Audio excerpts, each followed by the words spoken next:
Good morning to everybody. Good morning to everyone. How are you all?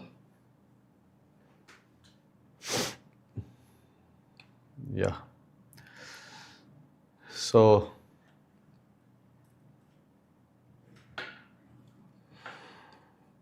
good morning to everyone. Okay. So, as I said in the last class, I'll be showing some diagrams related to different plants that we discussed in the study class, right?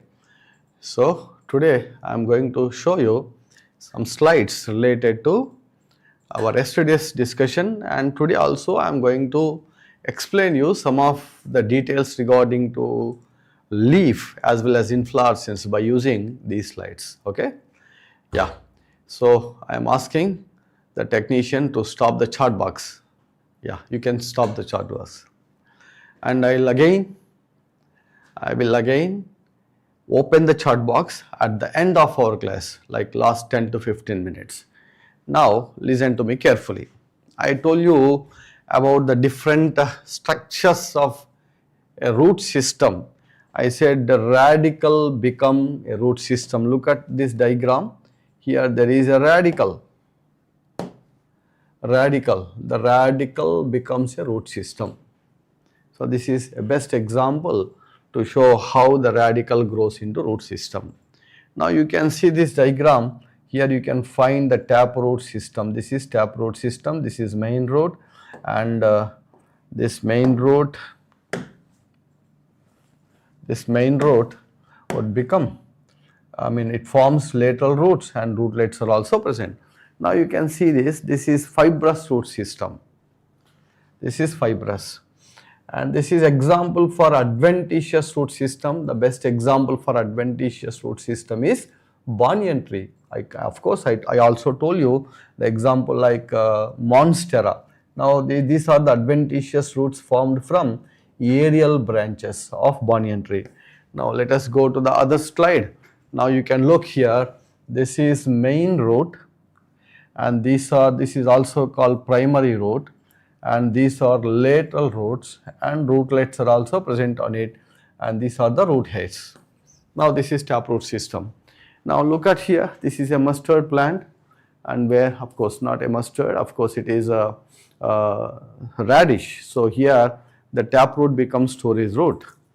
Now you can look this picture. Here you can see the fibrous roots, many roots originating from the base of the roots, like fiber like roots. Okay, a bunch of fibers are formed from the base of the stem. So this is fibrous root system. Then let us go to the adventitious roots. I already told that banyan tree is one example. Now this is banyan tree. Now this pillar like roots, whatever we see in case of banyan tree, are nothing but adventitious roots. Now this is the monstera plant. What is it? Monstera. I told you in the last class about the adventitious roots. This monstera is having adventitious roots. Now let us go to the next slide.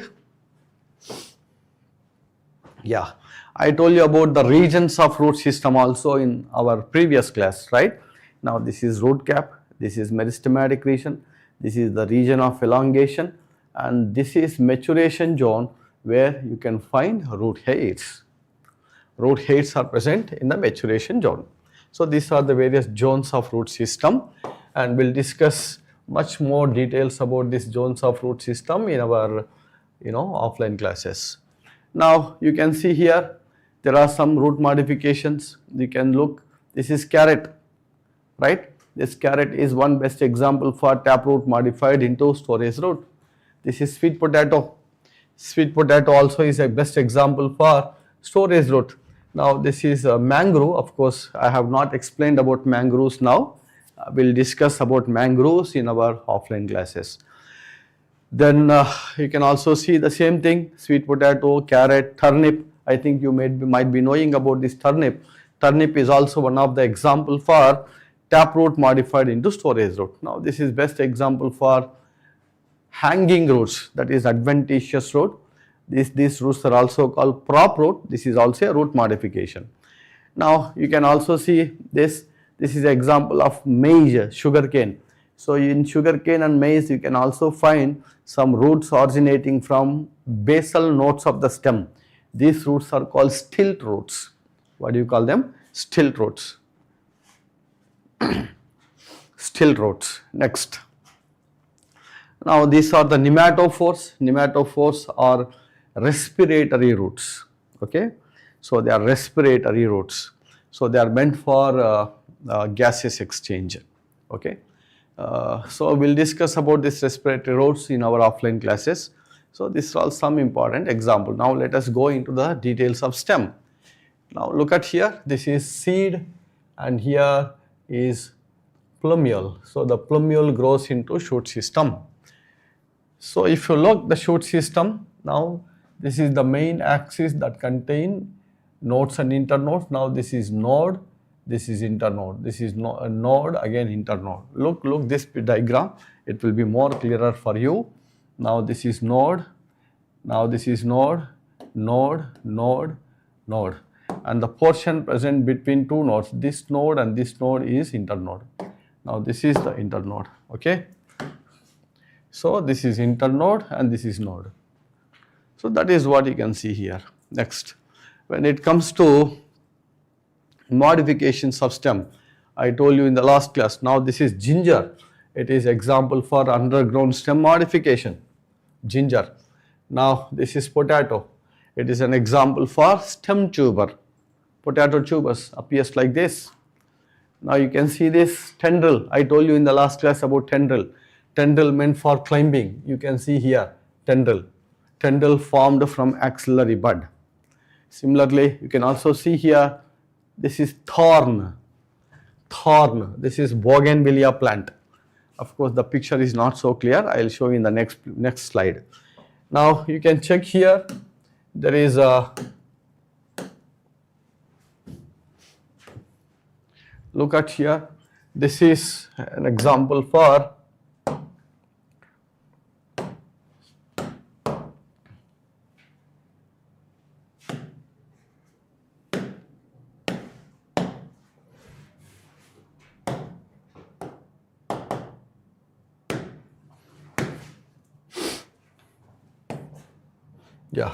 Now look at here, this is potato, this is ginger and this is turmeric. These are all example for underground stems, and some of them were asking me in the last class, what is corm? How does this amorphophallus or Jaminkand appears? Now you can look at here. This is example for Jaminkand. Jaminkand is nothing but, I told you that in Telugu it is called as Kanda Dumpa. Now this is Colocasia, that is also a corm, and this is Jaminkand, that is also a corm. So these are all some stem examples. Now you can look here. Now this is tendril. Best example is cucumber. Cucumber you can take, or pumpkin. Simply to say gourds. All gourds have, tendrils. Then you can see very clearly here. This is tendril. Grapevine. This is the grapevine plant where you can find tendrils. Okay, master, just switch off.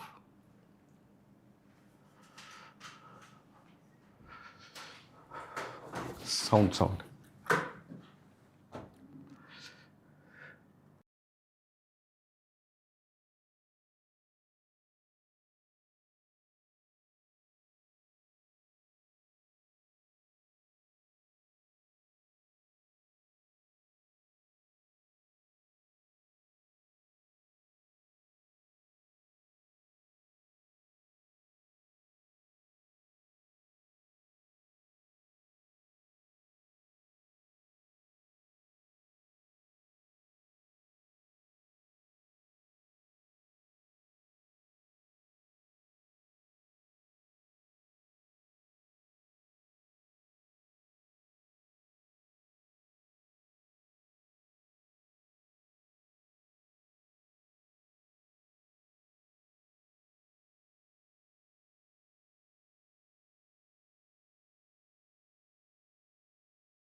1G0.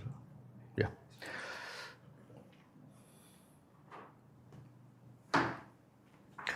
Oh, sorry for the inconvenience. There was some technical issue. That's why my video has stuck up. So, sorry for inconvenience. I'm continuing from where we stopped. So, I said this is tendril. The best example for tendril is cucumber. Now, this is also an example for tendril, that is pumpkin. This is watermelon. Here, this is again tendril. Grapevine is also example for tendril. Now, let us go to the thorns. You can see here, this is example for citrus plant. Here you can see the thorn. So, thorn is also originating from axillary bud. And this is a very well-known plant, bougainvillea. Here also you can find thorn. You can see this kind of flowers even on your kitchen garden, and sometimes in the dividers, like on the dividers of highways, you can see this bougainvillea plant, very common. Even you can also see this bougainvillea plant in our garden, like in our campus garden. Once you come for the offline classes, you can see this. Okay, this is example for thorn. And this is very well known example for phylloclad. See, this is opuntia plant, opuntia, cactus. Now, euphorbia, this is also another example for phylloclad. Okay. Then, let us see about the modifications of stems. Mint plant, in mint is one of the example for stolon. Now, these are the offsets, offset pistia and eichhornia are the example for offsets. Then you can also see suckers in case of banana. So, now this is banana. In banana you can see sucker. Chrysanthemum is also another example for sucker. Pineapple is another example for sucker. Then these are the runners. Runners you can very commonly see in case of grasses. Grasses have runners. Okay. Then, so these are some important examples and diagrams, you know, pictures of these stem modifications and various details related to the stem. Now, let us go into the details of leaf. Let me show some of the pictures again in the leaf, then I will explain you some details regarding the leaf. As you know, leaf is a flattened, that it appears like flat. You can see here, it's a flattened exogenous organ, like it originates from external tissue. Say for example, in the axillary bud, meristematic tissue forms leaf. So, leaf originates from apical meristem. Apical meristem. It originates from apical meristem. Okay. So, it is a flattened structure, and in the axil of a leaf there will be axillary bud. Now, look at here. If you take any leaf, it shows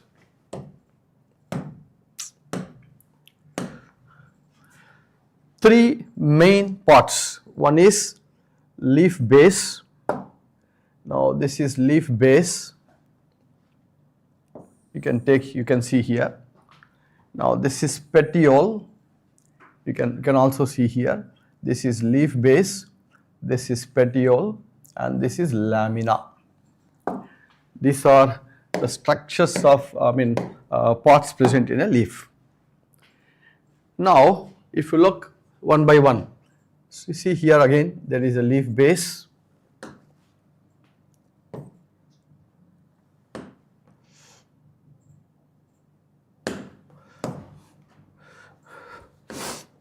Now, this is leaf base, this is petiole, and this is lamina. Okay. Now, if you look one by one, let us take first about the leaf base. Leaf base is nothing but, this is the basal part of leaf by which the leaf attaches to the stem. Leaf base is the basal part of the leaf by which it attaches to the stem. Understood? Now, in some cases, look at here, the leaf base is swollen. Can you see here?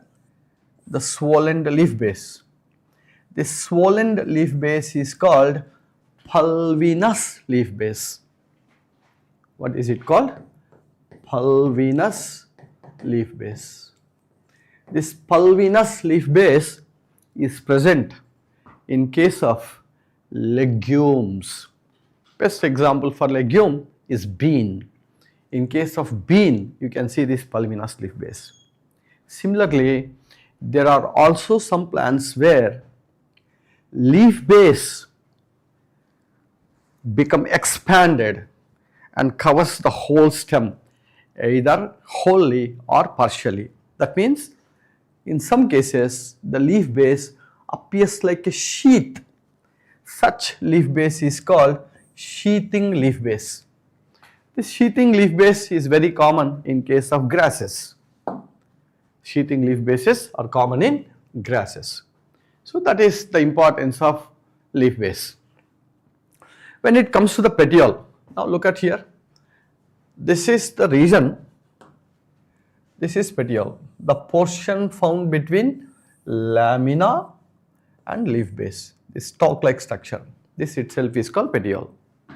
This petiole bears weight of the lamina. The weight of the lamina is bared by petiole. Understood? And one more important thing, this petiole also exposes lamina to the sunlight. And apart from that, this petiole also makes lamina to flutter in the wind. Flutter means it makes the lamina to move. When lamina moves, the fresh air will be deposited on the surface of lamina. So that helps to regulate transpiration as well as transportation of water in the plant. And one more important thing that we need to discuss is, look at here, on either side of leaf base, you can find some small green colored appendages. Can you see here? Now this is green colored appendage. I am showing here with now this green colored appendage. Where is it present? On either side of the leaf base. Now this itself is called stipule. What is it called? Stipule. So the leaf base, petiole is completed. Then we have to see about lamina. So lamina is the broad part. Now this is the lamina. This is the broad region or expanded region, or simply to say, we can say this is the region that appears like flat.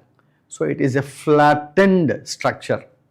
Of course, there is also so many details with respect. Just I am going basic details. I am not explaining every line of NCERT or every detail of NCERT. You can have all that details once you come for offline.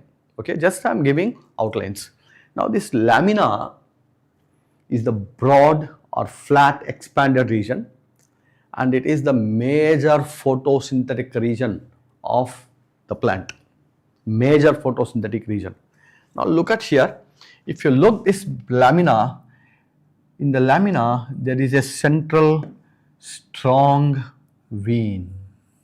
Can you see here? Now this is central strong vein. This central strong vein is called midrib. What is it called? Midrib. Now this midrib forms many lateral veins like this. This lateral veins again forms veinlets. What do they form? Veinlets. Now these are veinlets, and this is lateral vein, and this is midrib. Now what is a vein? Let me explain first. A vein is nothing but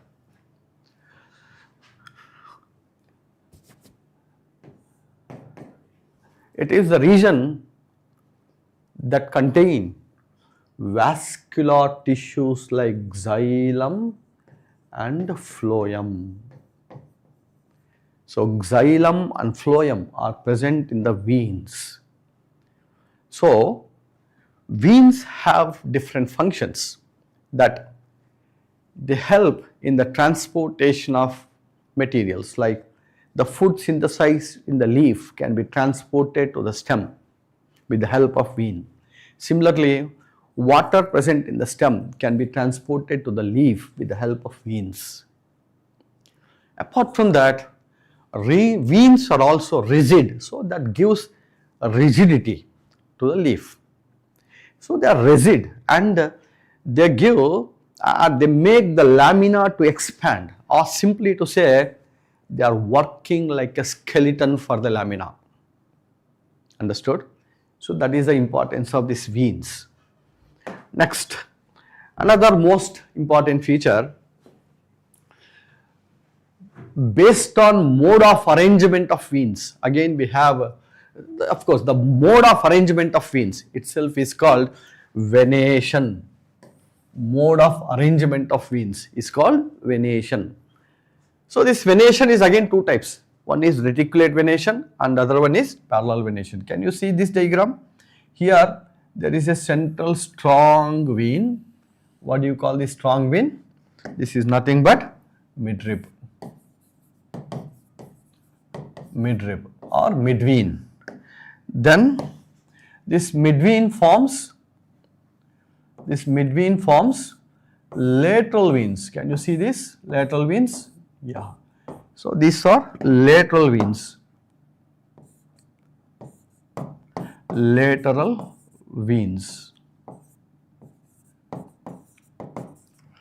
And this lateral veins again forms branches. The branches present on these lateral veins are called veinlets.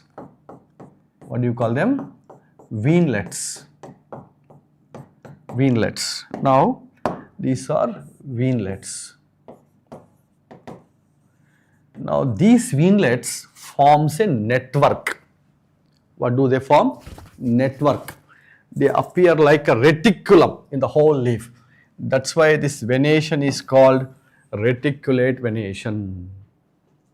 Understood? And this reticulate venation is generally present in dicots. Where do you see them? Dicots. Whereas in case of parallel venation, look at here.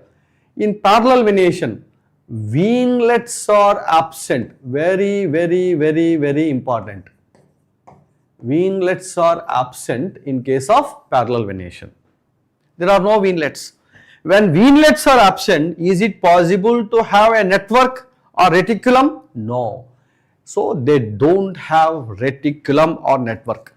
And all the veins run parallel to each other like this. All the veins run parallel to each other.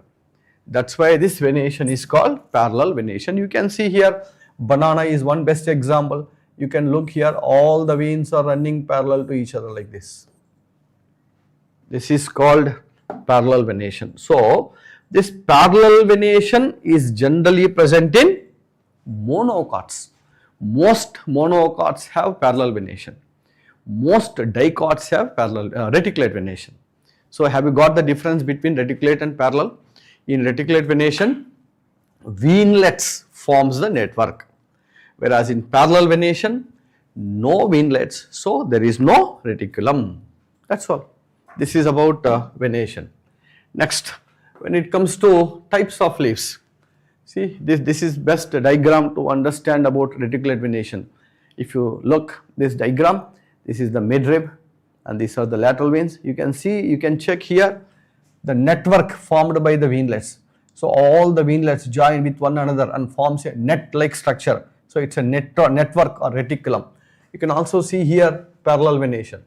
So this is what you can see here. Next, leaves are also different types. We have basically two types of leaves. One is simple leaf and the other one is compound leaf. Simple leaf and compound leaf. Understood? So these are the two types of leaves. Simple leaf, look at here, look at the board.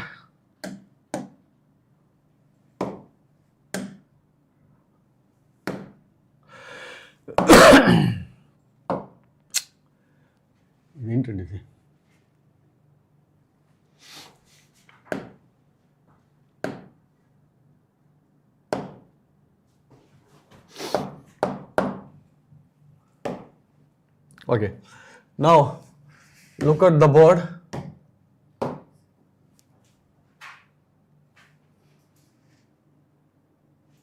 Remove it.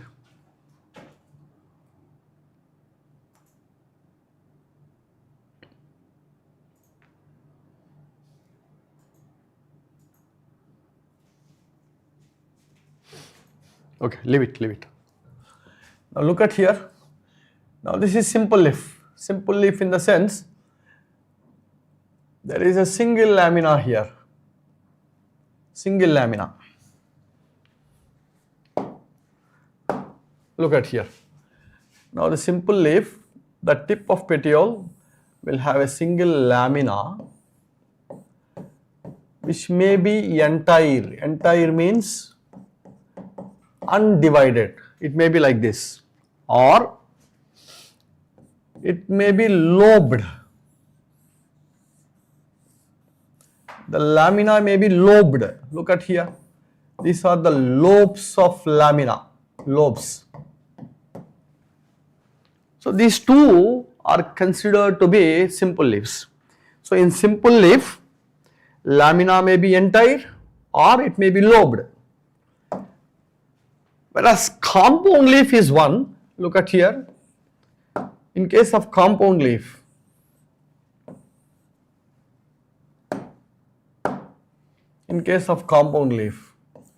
now this is a simple leaf.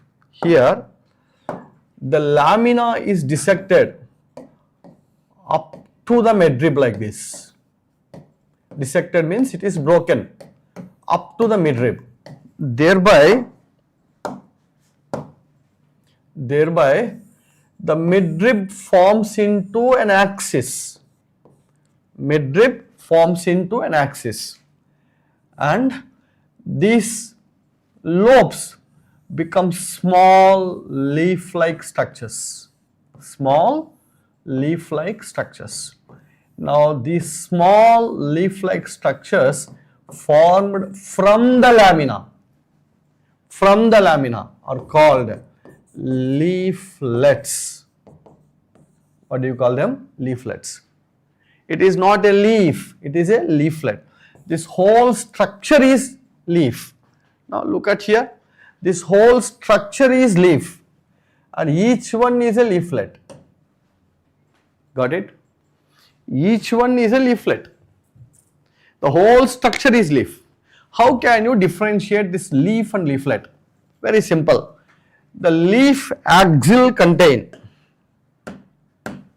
look at here, the leaf axil contain axillary bud, but there is no axillary bud in the axil of a leaflet. Have you got the clarity now? There is no axillary bud in the axil of a leaflet. So axillary buds are present only in the axil of leaf. This is about the compound leaf. Okay. So of course there are also different types are there. So what is the main difference between simple leaf and compound leaf? The simple leaf, the tip of petiole will have a lamina which may be entire or it may be dissected, but that means incised or dissected, but incisions or lobes do not touch the midrib or do not touch the tip of the petiole. Look at here, look this diagram, this is cotton. Here the lamina is dissected like this. Lamina is dissected, but this incisions or lobes are not touching the tip of petiole. Are they reaching up to the tip of petiole? No. Look at here, it is not reaching up to the tip of petiole. Or they do not touch or do not reach up to the midrib. They do not reach up to the midrib or up to the tip of petiole. If that is the case, such leaves are called simple leaves. If lamina is dissected or incised, incised means dissected or cut, and if this incision reaches up to the midrib, then this lamina which is dissected up to the midrib become a small leaf-like structure. Now this leaf-like structure itself is called leaflet. Understood? Now such leaf is called compound leaf. That is the thing. For simple leaf, we have so many examples. One of the best example, China rose. Look at this diagram here. China rose is the example for simple leaf. Compound leaf also we have different examples. I will show you the examples of compound leaf. Take examples of neem. Neem is one example. There are many leaflets. See, this is the axis, or you can say this is the petiole, sorry, midrib. Now this midrib becomes axis for the leaflets. Now this midrib itself is called rachis. What is it called? Rachis. In which leaves? Compound leaves. Now this is a leaflet. See, many leaflets are present on either side of the rachis or midrib. Okay, so this is compound leaf. This is silk cotton. This is also another example. Look at here. Now this is petiole here. The lamina is dissected up to the tip of petiole here, so that all the leaflets are arranged at the tip of the petiole, just like palms of a finger. That's why this type of leaf is called palmately compound leaf. Whereas here, the leaflets are present on either side of the rachis or midrib, so it is called pinnately compound leaf. Compound leaves again two types. Understood? So there is lot of information is there about these simple leaves, compound leaves, how they forms, and what is their significance. All the details are there. We will discuss much more details in our offline classes. Okay. So this is about few details regarding the leaf. As time is almost closing, completing. So I will now ask, opening the chat box. Now you can ask your doubt. If you have any doubts, you can clarify it now. And we will continue discussing this morphology in the tomorrow class also. So tomorrow we will continue. Okay. Now you can ask your doubts if you have any doubts.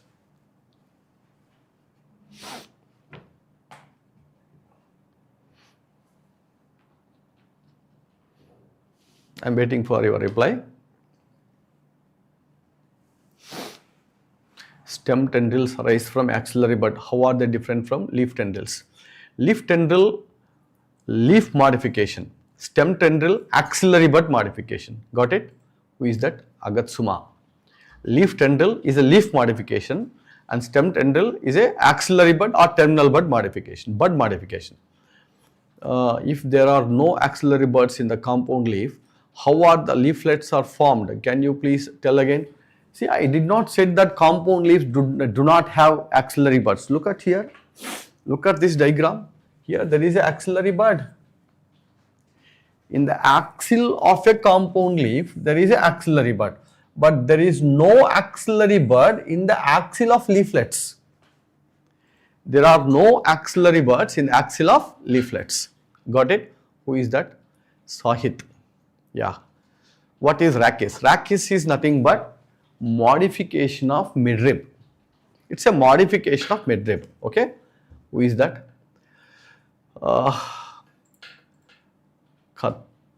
Katya. I am not able to read your name. Okay. Next. Any more? So the xylem and phloem starts in the root and up in which part of the shoot? Every part, every region of the plant, the xylem, phloem are spreading. Like leaves have it, stem have it, branches have it.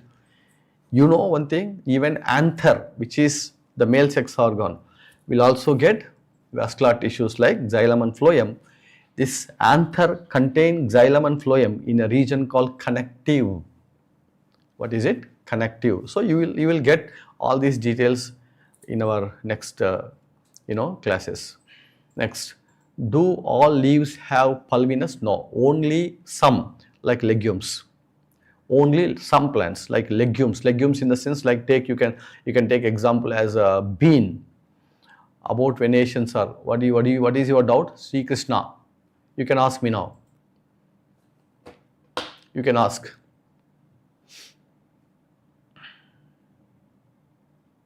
Okay. So once again explain compound leaf. Compound leaf, yeah, let me tell. So compound leaf, look at here. Look at the board. Now this is a actually simple leaf.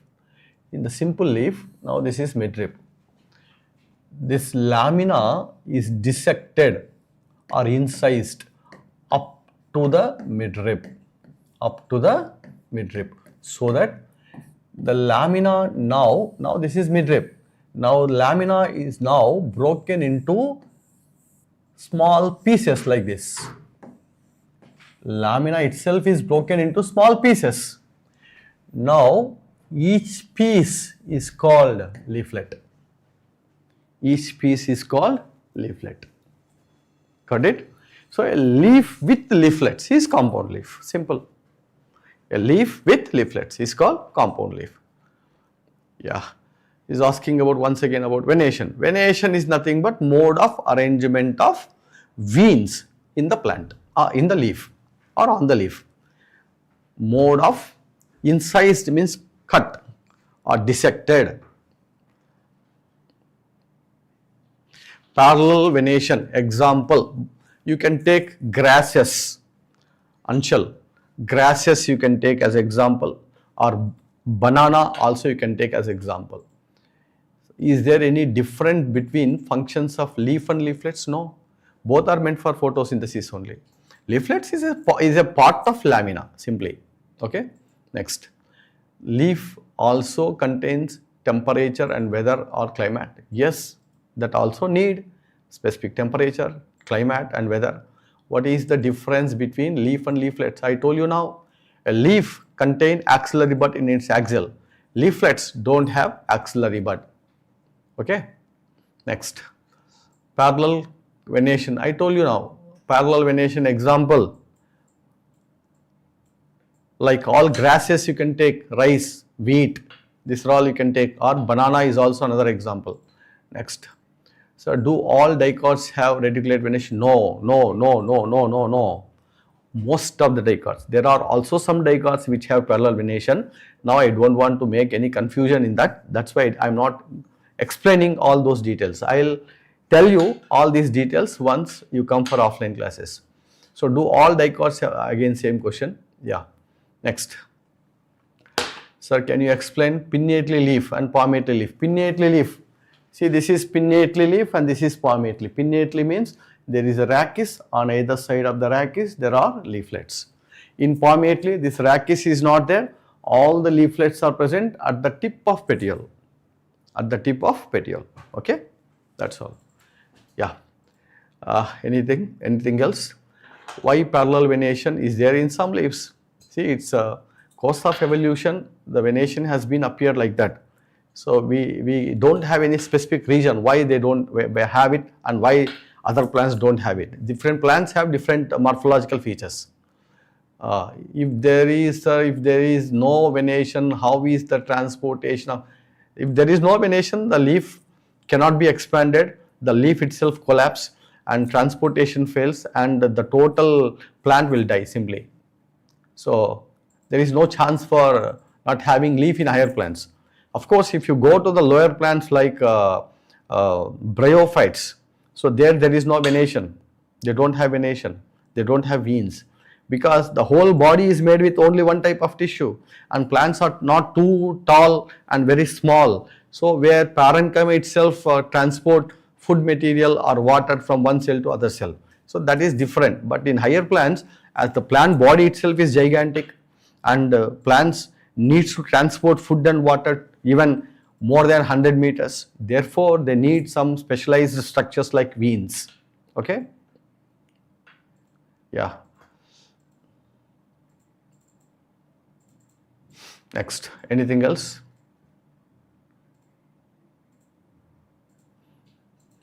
How will know the leaf contains lamina? By looking the leaf surface, leaf external morphology, you can know.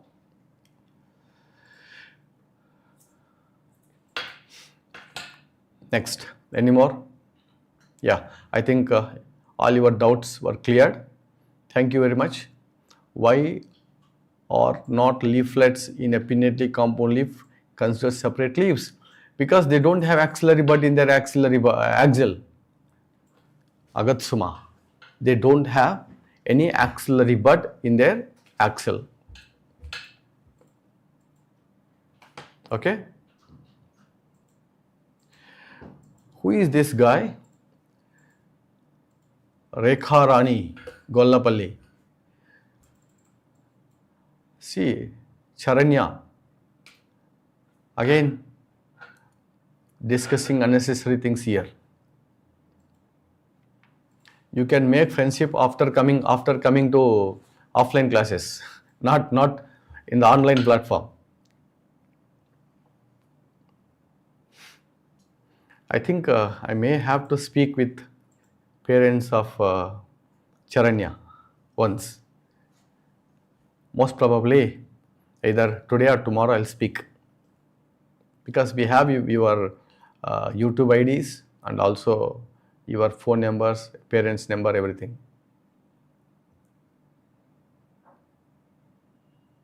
Yeah, bye. Thank you very much. So we'll meet again in the next class. Thank you.